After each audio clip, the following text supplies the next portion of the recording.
नमस्कार, आप सभी का स्वागत है आज की वीडियो में। तो आज हम डिस्कस करने वाले हैं डीएलएड इंग्लिश, जो कि 4th सेमेस्टर के लिए होगा। और इसमें हम बात करेंगे 2016 से 2019 तक के सभी ऑब्जेक्टिव क्वेश्चंस, जितने भी बहुविकल्पी क्वेश्चंस पूछे गए हैं 2016 से 2019 तक के, वो सारे डिस्कस हम करेंगे। क्या कॉन्सेप्ट उनके पीछे है उनको समझेंगे, और ऐसे करके बाकी के भी पेपर्स को डिस्कस मैं करूँगा। मैंने 2019 का पूरा एक पेपर डिस्कस किया है, प्रीवियस ईयर का पूरा फुल पेपर। तो अगर आप लोग चाहते हैं तो उसका जो लिंक है वो आपको डिस्क्रिप्शन में मिल जाएगा, वहाँ से आप देख सकते हैं। और अगर हम बात करें, जो लोग साइंस की वीडियोस देखना चाहते हैं 4th सेमेस्टर के लिए, वो लोग सर्च करेंगे DElEd science by Avichal sir, तो आपको पूरा डीएलएड 4th सेमेस्टर का साइंस का प्लेलिस्ट मिल जाएगा, वहाँ पे आप देख सकते हैं। अगर जो लोग देखना चाहते हैं डीएलएड इंग्लिश के 4th सेमेस्टर के वीडियोस, जो मैंने पहले रिकॉर्ड किए थे सारे, अभी भी आपके एग्ज़ाम के लिए बहुत इंपॉर्टेंट हैं वो, तो उनको भी आप देख सकते हैं। उसके लिए आप सर्च करेंगे यूट्यूब पे DElEd English by Avichal sir, और इस तरीके से आपको साइंस के वीडियोस की पूरी प्लेलिस्ट मिल जाएगी और आपको इंग्लिश के वीडियोस की पूरी प्लेलिस्ट मिल जाएगी, वहाँ से आप देख सकते हैं उन वीडियोस को। अगर आप लोग टेलीग्राम चैनल ज्वाइन करना चाहते हैं तो आप लोग सर्च करेंगे टेलीग्राम पर डीएलएड स्टडी ग्रुप, और आपको चैनल मिल जाएगा। एक्चुअली ये ग्रुप है, इस ग्रुप में काफ़ी स्टूडेंट्स जुड़े हुए हैं। तो कोई समस्या अगर है, कोई किसी प्रकार की अगर क्वेरी है, क्वेश्चंस अगर आप पूछना चाहते हैं, तो आप इस ग्रुप में पोस्ट कर सकते हैं और उसका आंसर मैं दे दूंगा, या बाकी के स्टूडेंट्स उसको आंसर कर देंगे। तो सबसे पहला क्वेश्चन की बात करते हैं। बोला गया है translation cum grammar method. Translation cum grammar method is also known as, इसे क्या कहा जाता है? तो देखिए, ट्रांसलेशन कम ग्रामर मेथड जो है वो एक क्लासिकल मेथड है और एक ट्रेडिशनल मेथड भी कहा जाता है। तो ऑप्शन नंबर ए जो है वो करेक्ट हो जाता है। थोड़ा सा इसके बारे में हम बात करेंगे डिटेल में कि ट्रांसलेशन कम ग्रामर मेथड क्या होता है और कौन कौन से इसके इम्पोर्टेंट पॉइंट हैं जो आपको ध्यान रखना है। देखिए, ग्रामर ट्रांसलेशन मेथड जो होता है वो एक टीचिंग का एक ऐसा मेथड जिसको हम बोलते हैं फॉरेन लैंग्वेज को टीच करने का मेथड, यानी method of teaching foreign languages. और ये डिराइव कहाँ से किया गया, ये कहाँ से लिया गया है? तो ये डिराइव किया गया है फ्रॉम क्लासिकल, और जिसको हम कभी कभी कह सकते हैं ट्रेडिशनल मेथड। तो अगर आपके एग्ज़ाम में क्वेश्चन पूछ ले कि ग्रामर कम ट्रांसलेशन मेथड को क्या कहा जाता है, और वहाँ पे क्लासिकल नहीं दिया गया होगा, तो हम क्या करके आएंगे? ट्रेडिशनल मेथड करके आएंगे। तो ये बहुत बेसिक सी बात ध्यान रखेंगे आप। अगर हम आगे डिस्कस करें तो ग्रामर ट्रांसलेशन जो क्लासेस होती हैं उनमें स्टूडेंट्स लर्न करते हैं ग्रामेटिकल रूल्स के बारे में, और उसको किस तरीके से अप्लाई करना है, किस तरीके से उस रूल को अप्लाई करके ट्रांसलेट करना है सेंटेंसेस को बिटवीन जो भी टारगेट लैंग्वेज दी गई है और जो नेटिव लैंग्वेज है, यानी जो भी हमारी देसी भाषा है वहाँ से जिस भी लैंग्वेज के अंदर ट्रांसलेट करना है, तो इस तरीके से रूल की मदद से हम ट्रांसलेट करते हैं। यही सारी बात यहाँ पे हिंदी में लिखी हुई है, तो आप लोग वीडियो को रोक करके पूरा पढ़ेंगे। आगे मूव करते हैं। क्वेश्चन नंबर नेक्स्ट यहाँ पे बोला गया है कि the origin of direct method. जो डायरेक्ट मेथड होता है उसकी ओरिजिन क्या है? तो इस क्वेश्चन का आंसर तो फ्रांस है, लेकिन यहाँ पे थोड़ा और डिटेल में हम बात करेंगे। थोड़ी सी हम बात करेंगे डायरेक्ट मेथड के बारे में। तो यहाँ पे आप देखेंगे कि जो डायरेक्ट मेथड होता है इंग्लिश टीचिंग के लिए, वो उसका जो एम है, उसका जो लक्ष्य है वो ये है कि इंग्लिश को जिस तरीके से बच्चा अपनी मातृभाषा सीखता है, अपनी मदर टंग सीखता है, जिस तरीके से हम हिंदी बोलते हैं, जिस तरीके से कोई व्यक्ति जो अमेरिका में, यूएसए में रहता है वो इंग्लिश बोलता है, उसकी मदर टंग है, बिल्कुल उसी तरीके से नेटिव लैंग्वेज, नेटिव भाषा के तरीके से उसको इंग्लिश पढ़ाई जाए। तो इस तरीके से डायरेक्ट जो है उसको इंग्लिश पढ़ाई जाती है एज ए सेम वे जैसे मदर टंग हम पढ़ते हैं, मदर टंग हम बोलते हैं, उसी तरीके से। इसमें खास बात ये होती है जहाँ पे कोई भी ट्रांसलेशन का यूज़ नहीं होता है। तो आप लोग ये ध्यान रखेंगे, हो सकता है आपके एग्ज़ाम में क्वेश्चन बन जाए कि क्या डायरेक्ट मेथड के अंदर ट्रांसलेशन का इस्तेमाल होता है? नहीं होता है। स्टूडेंट्स को डायरेक्टली इंग्लिश पढ़ाई जाती है और वो उसको इमिटेट करते हैं, उसको वो याद करने की कोशिश करते हैं नेचुरली। उसके अलावा यहाँ पे अगर हम बात करें, जो ये डायरेक्ट मेथड है ये टीचिंग ऑफ इंग्लिश का ही कहाँ से लिया गया है? ये लिया गया है फ्रांस से 1901 में। और इसमें खास बात आप ध्यान रखेंगे, बहुत इंपॉर्टेंट बात है, डायरेक्ट मेथड जो है वो ओरिजिनेट हुआ है as a reaction to the grammar translation method, यानी जो ग्रामर ट्रांसलेशन मेथड होता है उसी के प्रतिक्रिया में इसको ओरिजिनेट किया गया था। क्योंकि ग्रामर ट्रांसलेशन मेथड में ट्रांसलेट करते थे हम जो भी सेंटेंस दिया जाता था उसको बच्चा ट्रांसलेट करता था। यहाँ पे ऐसा नहीं होता है, तो इसी के रिएक्शन में इसको ओरिजिनेट किया गया था। अब हम लोग मूव करते हैं क्वेश्चन नंबर जो हमारा नेक्स्ट है। यहाँ पे देखेंगे, यहाँ बोला गया है कि which of the following complete the sentence. यहाँ पे सेंटेंस दिया गया, आपको कंप्लीट करना है। तो ये दो क्वेश्चन जो थे वो आपके टीचिंग जो भी आपका थ्योरेटिकल एस्पेक्ट है वहाँ से थे, और ये क्वेश्चन जो 43 वाला है ये आपका ग्रामर से है। तो इसको आप लोग देखेंगे। Hardly had I reached the station the train left. Hardly मतलब होता है मुश्किल से, हार्डली, स्कार्सली, ऐसे वर्ड आपको अगर दिखाई दे जाए तो इनके साथ में हम लगाते हैं व्हेन को। ठीक है, अगर आपको हार्डली या स्कार्सली मिल जाए तो इसके साथ हम व्हेन को यूज़ करते हैं। तो क्वेश्चन क्या कंप्लीट हो जाएगा, hardly had I reach the station when the train left. तो ऑप्शन नंबर सी यहाँ पे करेक्ट हो जाता है। क्वेश्चन नंबर 44 की बात करते हैं। यहाँ पे बोला गया है कि एक वर्ड दिया गया है पोजीशन, और इस पोजीशन को आपको वर्ब में फॉर्म करना, यानी पोजीशन की आपको वर्ब बतानी है कि इसकी वर्ब क्या होगी इन ऑप्शंस में से। तो सबसे पहले बात करते हैं पोजीशन क्या है। पोजीशन एक नाउन है, एक संज्ञा है, और इसकी आपको वर्ब बतानी है। बहुत आसान है, पोजीशन की वर्ब क्या होती है, पॉजेस। ऑप्शन नंबर डी जो है इसका करेक्ट हो जाता है। अगर हम बात करें पॉसेसिवली तो ये हो जाता है एडवर्ब। ये क्या हो जाएगा, एडवर्ब हो जाएगा। ठीक है, तो इस तरीके से अगर हम बात करें पॉसेसिव की तो ये हो जाएगा एडजेक्टिव, और एडजेक्टिव में अगर हम जोड़ देंगे ly तो एडवर्ब बन जाता है, वो है पॉसेसिवली। तो इस तरीके से यहाँ पे आप लोग ध्यान रखेंगे। आगे बात करते हैं 45 क्वेश्चन में। यहाँ बोला गया है कि choose the correct word to complete the following. आपको सही वर्ड चूज करना है सेंटेंस को पूरा करने के लिए। क्वेश्चन है कि वन मस्ट डू और डैज ड्यूटी। तो यहाँ पे आप लोग कमेंट करके बताएं कि यहाँ पे आंसर क्या होगा। जितने लोग वीडियोस को देख रहे हैं आप लोग लाइक जरूर किया करें, उससे हमको मोटिवेशन मिलता है, और वीडियो को शेयर जरूर करें अपने फ्रेंड्स में।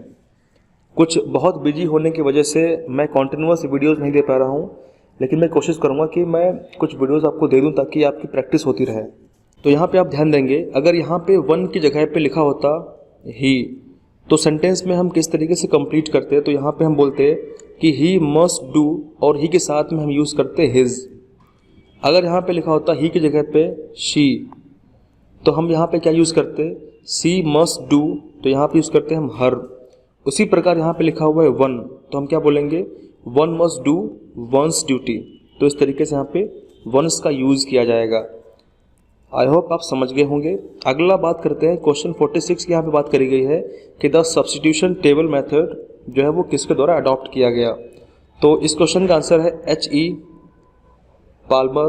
तो H.E. पाल्मर ने इसको अडॉप्ट किया था। ऑप्शन नंबर बी करेक्ट हो जाता है। क्वेश्चन नंबर 47 की बात करते हैं। एक चीज़ बहुत ज़रूरी जो आप लोग ध्यान रखेंगे, जितने भी प्रीवियस ईयर के क्वेश्चंस होते हैं जिनको हम PYQ कहते हैं, वो प्रत्येक परीक्षा के लिए बहुत इंपॉर्टेंट होते हैं। चाहे वो आपका एग्ज़ाम हो DLED या फिर एग्ज़ाम आपका UP टेट CTET हो, वहाँ से क्वेश्चंस बहुत रिपीट होते रहते हैं। तो ये बहुत ज़रूरी हो जाता है विद्यार्थी के लिए कि वो कम से कम जितने भी पिछले वर्षों के पेपर्स हैं उनको सॉल्व ज़रूर करें। तो 47 की यहाँ बात करेंगे। लिखा हुआ है लैंग्वेज लर्निंग स्टार्ट्स फ्रॉम, यानी भाषा का जो सीखना होता है, भाषा जो अधिगम होता है वो कहाँ से प्रारंभ होता है। तो भाषा अधिगम स्टार्ट कहाँ से होता है, लिसनिंग से होता है। जब कुछ सुनेगा उसके बाद वो सीखेगा, उसके बाद फिर वो उसको बोलने का प्रयास करेगा या लिखने का प्रयास करेगा। तो लिसनिंग से स्टार्ट होता है, बहुत सिंपल सा है। अगला है phonetics is the science of. Phonetics क्या है, किस चीज़ की साइंस है। तो ये साउंड की साइंस होती है। किसकी साउंड इस साइंस होती है, ये साउंड की साइंस होती है, जिसको कहते हैं फोनेटिक्स। आगे मूव करते हैं। यहाँ पे लिखा हुआ है एडजेक्टिव ऑफ सक्सेस। सक्सेस का एडजेक्टिव क्या है। तो सक्सेसफुल यहाँ पे एक एडजेक्टिव हो जाता है। तो ऑप्शन नंबर ए इसका करेक्ट हो जाएगा, और वही आपसे पूछा गया है। आपसे क्या पूछा गया है, एडजेक्टिव ऑफ सक्सेस। तो सक्सेस का एडजेक्टिव क्या है, वो सक्सेसफुल होगा। अगर आपसे क्वेश्चन पूछता कि सक्सेस का आप एडवर्ब बताइए, तो ऑप्शन नंबर आपका सी सही हो जाता। तो क्या हो जाता, सक्सेसफुली हो जाता। आपको वहाँ पे ly जोड़ देते आप, किसमें, आप एडजेक्टिव में ly जोड़ देते हैं सक्सेसफुल में, तो वो सक्सेसफुली एडवर्ब बन जाता। आगे मूव करते हैं। तो क्वेश्चन नंबर 50 में यहाँ पे बोला गया है कि कंप्लीट द सेंटेंस, और यहाँ पे बोला गया कि dash knowledge is dangerous thing. यहाँ पे आप लोगों को कन्फ्यूज़न बहुत होता होगा, यहाँ पे लिटिल का यूज़ किया जाए या फिर अ लिटिल का यूज़ किया जाए। जिन लोगों ने इंग्लिश पढ़ा है तो वो लेस या द लिटिल का यूज़ नहीं करेंगे, दो में बहुत कन्फ्यूज़न रहेगी। इसको डिस्कस करते हैं। देखिए, अगर कहीं पे लिखा हुआ है लिटिल, तो लिटिल का मतलब होता है, लिटिल एक नेगेटिव सेंस में बात करता है। किस में बात करता है? नेगेटिव सेंस में बात करता है, यानी नेगेटिव का मतलब ना के बराबर, लिटिल का मतलब ना के बराबर होता है, जो एक नेगेटिव सेंस को उद्दीपित करता है, नेगेटिव सेंस की तरफ इशारा करता है। अब अगर हम देखें अ लिटिल का मतलब क्या होता है? अ लिटिल का मतलब होता है थोड़ा, मतलब ना के बराबर, ये ना के बराबर है, ये थोड़ा। थोड़ा मतलब ये बात करता है पॉजिटिव सेंस के लिए। जैसे एक मैं सेंटेंस अगर आपको दूं, जैसे एक सेंटेंस बहुत अच्छा ये है कि कोई व्यक्ति वेंटिलेटर पे लेटा हुआ है तो उसकी अगर जीने की उम्मीद बहुत कम है, उसकी अगर जीवित रहने की उम्मीद बहुत कम है, तो हम क्या बोलेंगे? हम बोलेंगे there is a little hope. There is a little hope मतलब बहुत कम उम्मीद है कि वो जीवित रहेगा। अगर उसके उम्मीद ज़्यादा है जीवित रहने की, कि वो जीवित रह सकता है, तो हम क्या बोलेंगे? There is a little hope. उसके जीवित रहने की थोड़ी आशा है, उम्मीद है। तो यहाँ पे हम क्या बोलेंगे? अ लिटिल मतलब थोड़ी। थोड़ी जो नॉलेज होती है वो डेंजरस थिंग होती है, वो खतरनाक होती है। इसी को हम क्या कहते हैं? अधजल गगरी छलकत जाए, इसी को हम कहते हैं अ लिटिल। ये बेसिकली कहावत है, तो इसका आंसर क्या होगा? अ लिटिल होगा। ऑप्शन में बी करेक्ट हो जाता है। अब यहाँ पे अगला क्वेश्चन बोला गया कि direct method of teaching English came as a reaction of. अभी हमने यहाँ पे देखा था कि जो डायरेक्ट मेथड है वो किसके रिएक्शन में, किसकी प्रतिक्रिया में लाया गया था? तो ऑप्शन नंबर ए की ट्रांसलेशन कम ग्रामर मेथड की रिएक्शन में लाया गया था। आगे मूव करते हैं, तो यहाँ पे बोला गया 52 question, structural approach relates to. जो स्ट्रक्चरल अप्रोच होती है वो किससे रिलेट करती हैं? तो वो वर्ड पैटर्न से रिलेट करती हैं और सेंटेंस पैटर्न से रिलेट करती हैं। ऑप्शन नंबर सी इसका करेक्ट हो जाता है। क्वेश्चन 53 की बात करते हैं। यहाँ बोला गया है कि origin of direct method. Direct method की ओरिजिन क्या है? अभी हमने देखा था फ्रांस में इसको ओरिजिनेट किया गया था, तो ऑप्शन नंबर बी करेक्ट हो जाता है। 54 की अगर बात करें तो यहाँ पे एडजेक्टिव ऑफ डिफर, डिफर के बारे में बात करेंगे। देखिए डिफर क्या है? डिफर एक वर्ब है। डिफर क्या है? एक वर्ब है। और डिफर का यहाँ पे एडजेक्टिव पूछा गया है।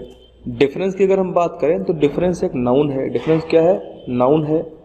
और यहाँ पे एडजेक्टिव पूछा गया है, तो डिफरेंट जो है वो एडजेक्टिव हो जाता है। तो इस क्वेश्चन का सही आंसर क्या होगा?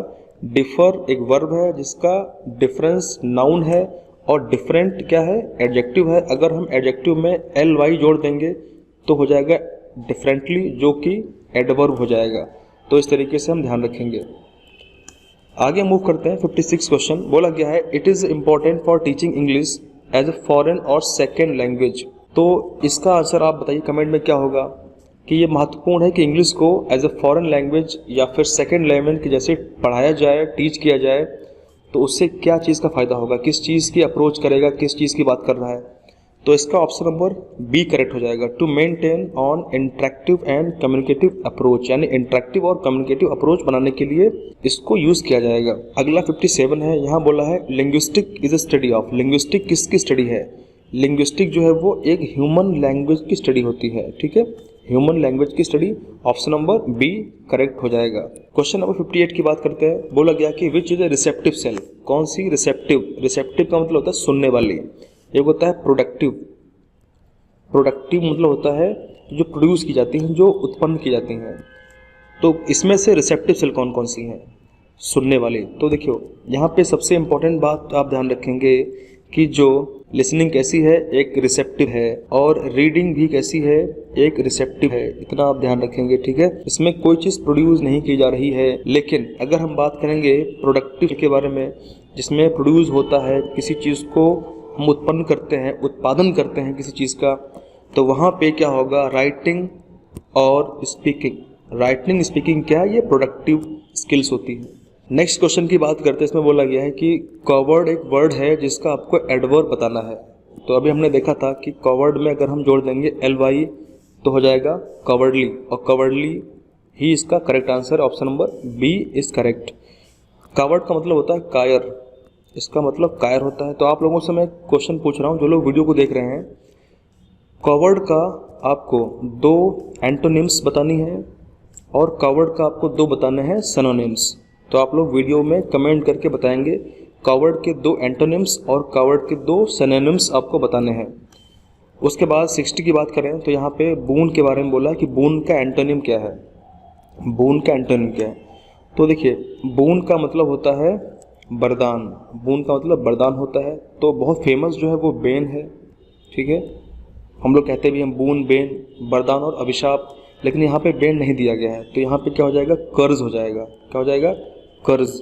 कर्ज का मतलब भी अभिशाप होता है। यहाँ पर भी मैं आपको होमवर्क दे रहा हूँ, आपको यहाँ पे 2 एंटोनिम्स बताने हैं बून के और 2 बताने हैं कमेंट सेक्शन में आपको इसके सिनोनिम्स। इतना आप लोग काम होमवर्क में कमेंट सेक्शन में ज़रूर करेंगे। तो आज के वीडियो में यहीं तक है, और अगले वीडियो में हम बात करेंगे और कुछ इंपॉर्टेंट क्वेश्चंस की प्रैक्टिस में कराऊंगा। तो थैंक यू वेरी मच। आप लोग वीडियोस को शेयर करते रहें। जय हिंद, जय भारत।